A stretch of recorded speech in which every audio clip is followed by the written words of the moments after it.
Whilst having an amazing music career, Joe Walsh has also experienced a life full of wild times, intense relationships, and wonderful friendships. In his early and drug-fueled days, Joe gained a reputation for trashing hotel rooms. Eventually, Joe needed to provide some added incentive for hotels to allow him to stay in one of their suites, such as, Well, maybe a $10,000 security deposit. Well, I'm exaggerating, but they needed some kind of assurance. See, my job really when I checked out was to get across the state line before the maids saw the room. Unfortunately, this wasn't always enough to cover the cost of Joe's redecoration efforts, especially when he had the help of a friend. Then the expense really grew. $23,000. John Belushi was a really good friend of mine.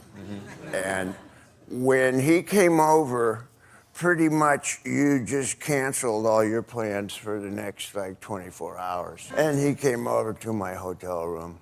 We stayed up for a couple weeks that night. And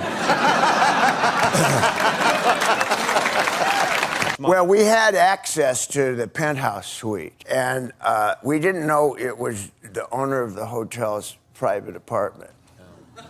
But there was really nice artwork, so we didn't want to mess with that. But we didn't like the wallpaper. So we took the paintings down and tore all the wallpaper off and put the paintings back on. You could see where the plaster guy wrote, 5 3/4 inches. Much better. Back then, Joe was even brave enough to go to a Japanese restaurant with John Belushi. It was terrifying. You did not know what was going to happen. I went to Benihana's once with John Belushi. The Japanese steakhouse. Yeah, and he decided he was going to be the cook. And he went full on samurai. It was messy. Sadly, in his early days, Joe relied on some heavy-duty fuels to help him keep partying and playing his music. We used to be able to stay up all night and go to the next show. Sometimes we did. I can't do that anymore. Well, I was very fond, shall we say, of cocaine and vodka and smoking Camel Lights. That particular combination worked for me the best in being able to function to some degree, at least I thought, and be high too. In 1994, after a 30-year run, it was time for me to get sober. So I've been sober for 20 years. Basically, I hit bottom before I OD'd. And a lot of my friends, unfortunately, didn't make it. One of Joe's great early romances was Stevie Nicks. During that time, news of the relationship was kept very quiet. Although Stevie has since admitted that at the time, Joe was the love of her life. But did these two musicians and songwriters ever write anything together? She helped me do the Confessor album. She rode shotgun with me on that one and gave me some direction. And she's really good at the craft of songwriting. Left to my own devices, I will have 85 pieces of paper with a couple words on each. She wrote one about me, yeah. Joe has been a bit coy about what song it was, other than admitting that it's on one of her solo albums. Yes, Joe loved Stevie, but they were two talented musicians heading in different directions. And Joe acknowledges that Stevie was not meant to be his bride, but he does admit that they did spend a wonderful summer together. As a sister, she's like a soulmate, All I'm saying is that we were seeking refuge, kind of, in each other's presence. We were on the road, we had careers, we were both lonely.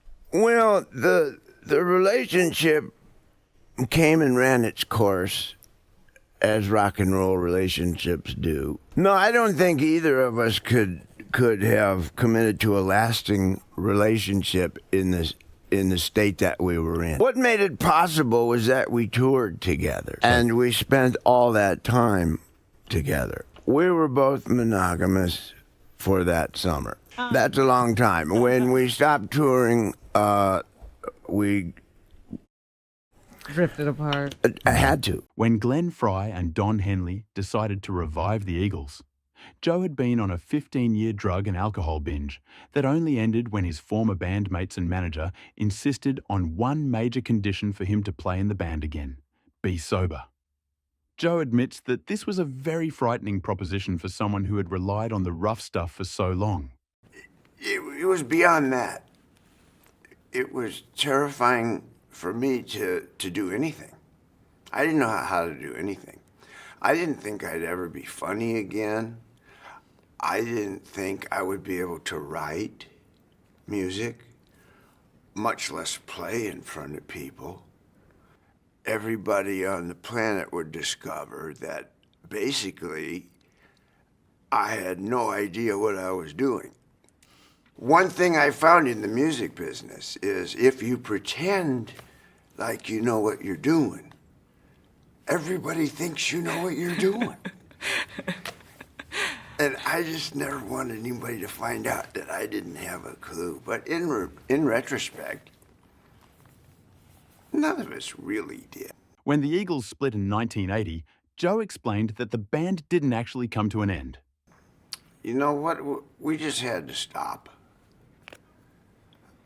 I never really want to say we broke up. We just had to stop.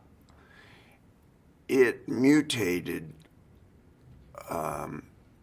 into something that ate us. We became so financially valuable as a property in terms of if we put an album out, it was the corporate quarter for the record company. And they didn't really care if it was good or not. And we just couldn't keep going. We couldn't do it anymore, so we stopped. Except I kept going. I didn't want to admit that it was over. Fortunately, getting the band back together was exactly the impetus that Joe needed to get sober. I just flamed out. I couldn't do it anymore. And I just admitted that all the vodka in the world wasn't enough. And I was gonna die.